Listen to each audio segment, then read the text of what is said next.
Olá, queridos estudantes da Humanities Online, professor Sano Massarani, e vamos nesta aula falar sobre governo e poder, sob a ótica da sociologia. Temos aqui uma foto do parlamento, britânico, uma instituição governamental fundamental para o mundo ocidental, desde da Idade Média, passando pela Idade Moderna. Bem, áreas como filosofia e história buscam estudar o governo através de um olhar sobre como deve ser um governo ideal e quais são as características históricas de formação dos diferentes tipos de autoridade. Então, geralmente, muitos filósofos estão buscando como deve ser um governo ideal. O Platão já escrevia sobre isso, Thomas More, entre outros inúmeros filósofos. E os historiadores, estão procurando saber as características históricas dos diferentes tipos de governo, diferentes tipos de autoridade, as mudanças que vão ter de um governo para outro, como isso vai impactar historicamente. A sociologia, pessoal, já os estudos sociológicos, tendem a focar um pouco mais nas influências que o poder governamental tem na sociedade e como os conflitos surgem a partir da distribuição e disputa por esse poder.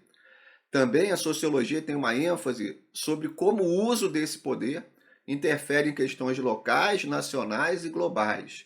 Então, o sociólogo, geralmente, ele não está muito preocupado em saber como deve ser, ou estudar como deve ser um governo ideal, ou até características históricas muito para trás sobre determinado tipo de sociedade naquele momento, e sim como determinadas formas de poder, de controle social são exercidas, quem é que tem mais poder, quem tem menos, como esse poder é distribuído, como essa desigualdade é produzida, seja em âmbito local, âmbito nacional, âmbito global.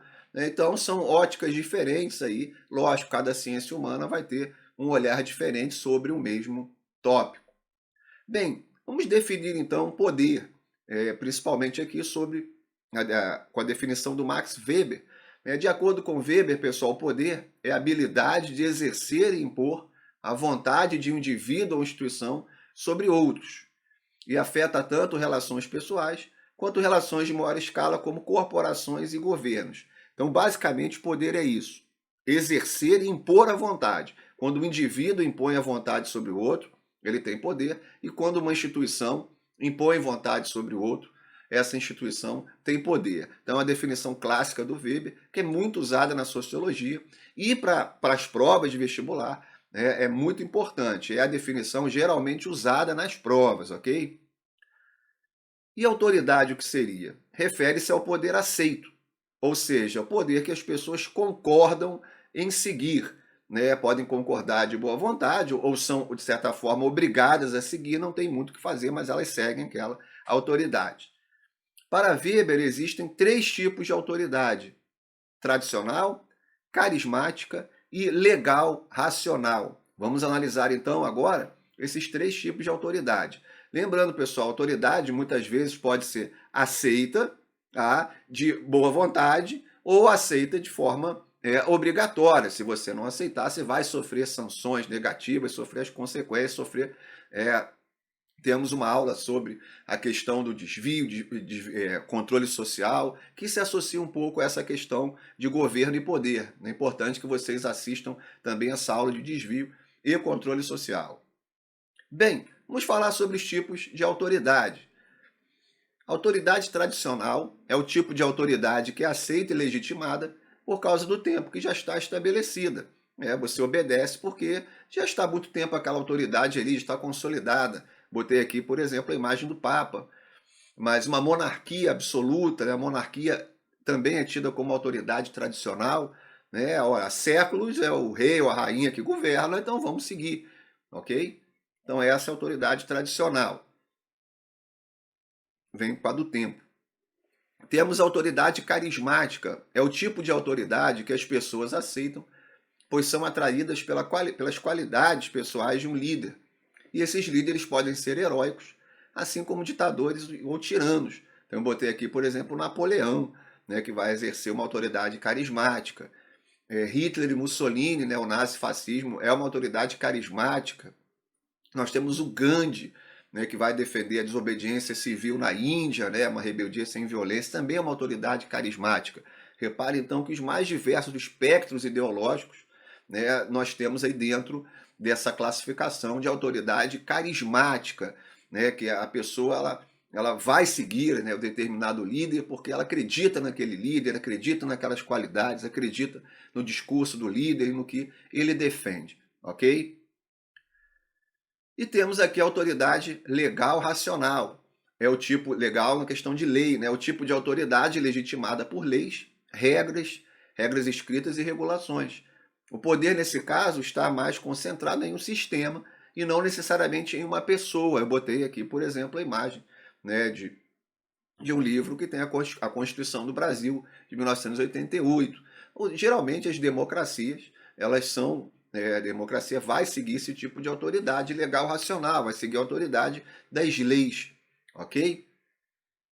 Bem, então esses são os três tipos de autoridade de acordo com Weber.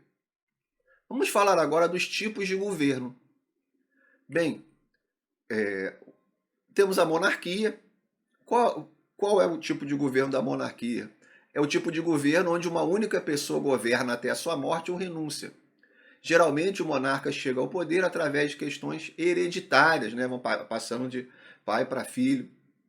Na maioria das monarquias contemporâneas, o poder real é limitado. Temos aqui então, né, uma pintura do Luís XIV, famoso rei absolutista. Então representa a monarquia absolutista, mas nós temos no mundo atual diversas monarquias. Um exemplo, a monarquia britânica. Só que a monarquia britânica, o poder, né, da monarquia britânica é bem limitado. Quem governa o Reino Unido é o parlamento. Ok? Então, ainda temos monarquias absolutas, né, Arábia Saudita, etc. Porém, já é um número muito pequeno no mundo hoje, monarquia absoluta. A grande maioria das monarquias no mundo atual são monarquias geralmente parlamentares, onde o parlamento é que exerce, de certa forma, o poder. Temos um governo de ditadura, o poder é concentrado nas mãos de uma única pessoa ou grupo, né, geralmente um pequeno grupo, e muitas vezes associado a uma autoridade carismática. Então temos aqui uma foto do Mussolini e do Hitler. Tá? Então nós temos aí uma ditadura, geralmente associada a uma autoridade carismática. Né? A população vai seguir aquele, né, ditador, aquele líder. E geralmente quando esse líder morre, né, aquela forma de governo vai ser dissolvida. Né? Ou quando o líder sofre um golpe, né, esse líder é afastado do poder. Temos a democracia, tipo de governo que busca dar voz e direitos iguais a todos, não importando a classe social. Essa é uma definição bem ideal, né? Na prática, não é necessariamente isso que acontece. Existe bastante desigualdade em governos democráticos, desigualdade até de direitos. E tem como corpo de leis uma Constituição que estabelece direitos e deveres, que é a cidadania, né? Direitos e deveres, do governo e de seus cidadãos.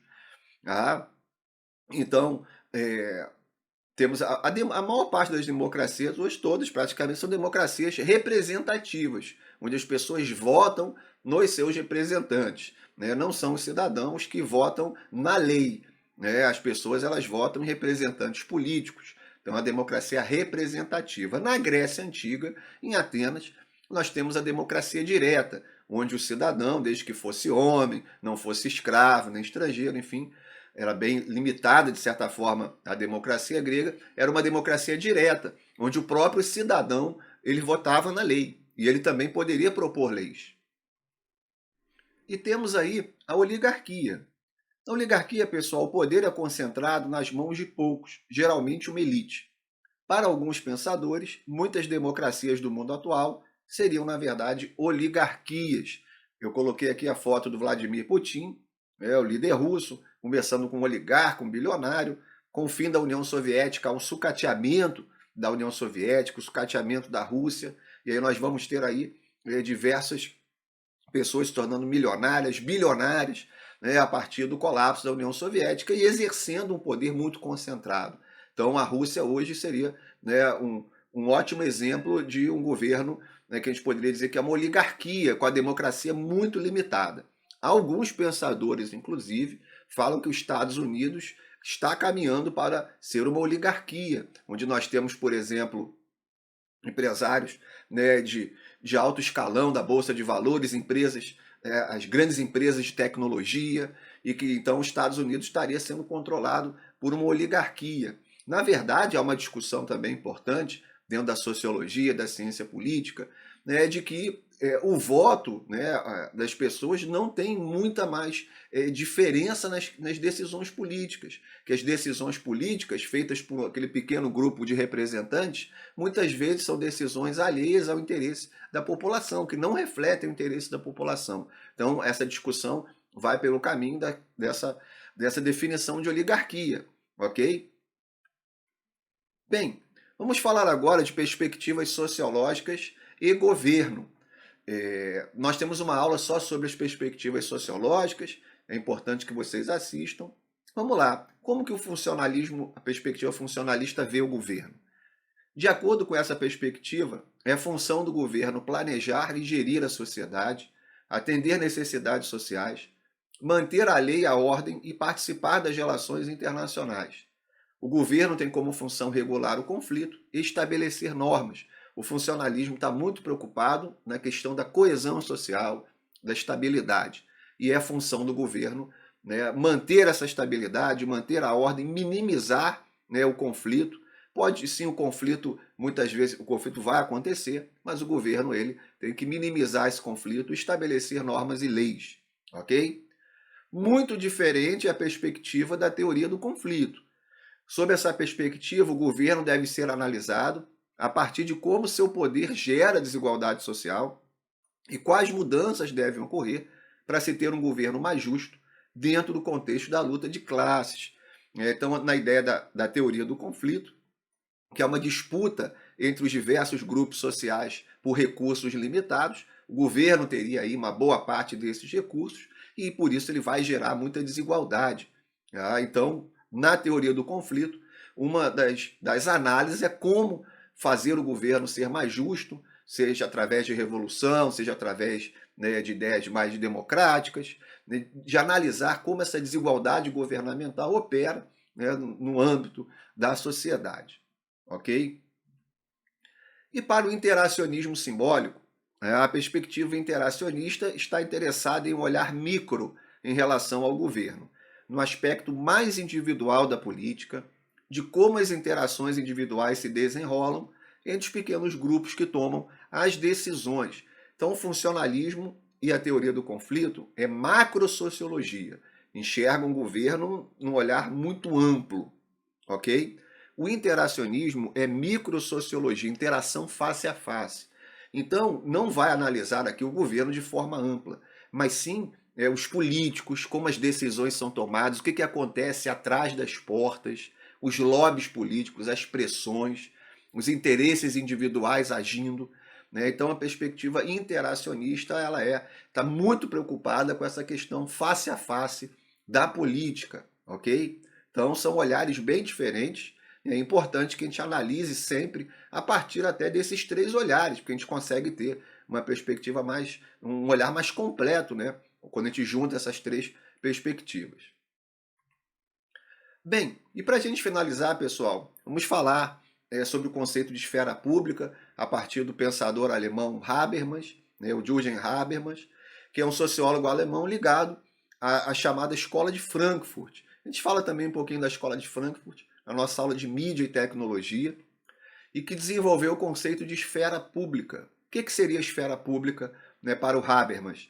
Um espaço de nossa vida social onde algo como a opinião pública pode ser formada. Vamos explicar melhor isso. A esfera pública geralmente é associada a espaços como cafés e salões, né? Ele vai falar diretamente de cafés e salões de Paris e Londres, né? Ótimos exemplos, né, dos séculos 17 e 18.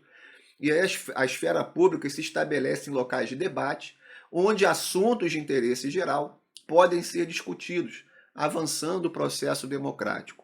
Aqui, o conceito de esfera pública ele vai surgindo na época das revoluções burguesas, na época do colapso do absolutismo, então onde pessoas vão se reunir nos salões de festa, né, nos restaurantes, nos cafés, e as pessoas vão discutir assuntos de interesse público ali. Então reparem, a esfera pública não é a mesma coisa que espaço público. Esfera pública pode se dar em espaços privados, onde há uma discussão ali relacionado a interesse público e de formação de opinião pública, ok? Espaço público é espaço controlado pelo governo, vamos dizer assim. Então, esfera pública é um conceito que está ligado à discussão, a discussões, né, locais onde podemos discutir sobre o governo. Isso vai se tornar uma prática comum nos séculos 17 e 18. Né? Então, Habermas ele vai conceituar essa prática como esfera pública. Porém, nós vamos ter um declínio da esfera pública de acordo com Habermas. Por quê?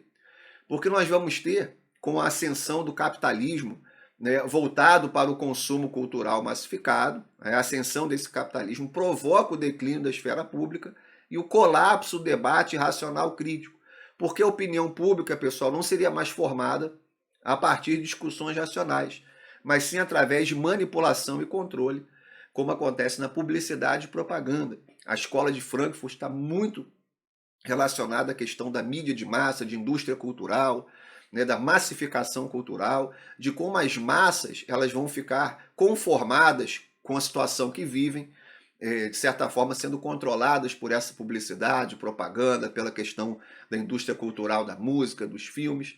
O Habermas vai dizer então que esse tipo de capitalismo, muito ligado à questão do consumo massificado, ele vai afetar a discussão racional, ele vai afetar uma discussão pública, né, dentro do conceito de esfera pública, sobre uma formação de uma opinião pública mais racional, ok?